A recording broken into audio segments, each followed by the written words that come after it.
बीडमध्ये लोकशाही मराठीच्या बातमीचा इम्पॅक्ट झालेला आहे।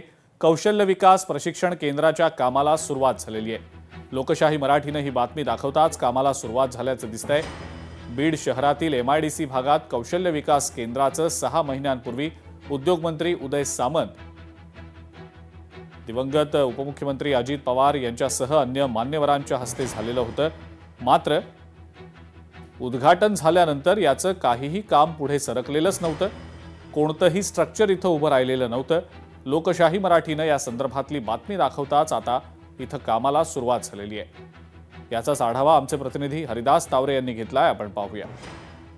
बीड एमआयडीसी मध्ये कौशल्य विकास केंद्राचं 6 महिन्यापूर्वी उद्घाटन झालं होतं, मात्र त्याचं प्रत्यक्षात कामच सुरू नव्हतं।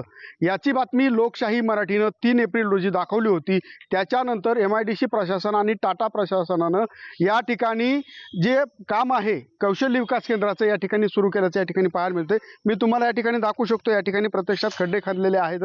मोठ्या प्रमाणामध्ये ही जी खड्डे आहेत या ठिकाणी मी दाखवू शकतो। अक्षरशः पूर्ण या इमारतीचं जे डिझायनिंग आहे ते या ठिकाणी खड्डे खोदून झालेलं आहे। त्याबरोबर कंपाऊंड वगैरे या ठिकाणी चालू आहे।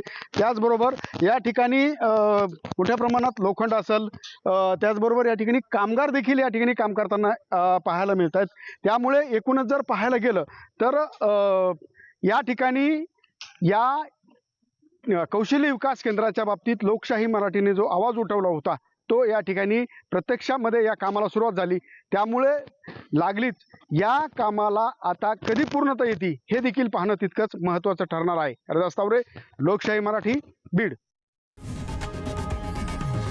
लोकशाही मराठी ऐका, पहा, जागरूक रहा।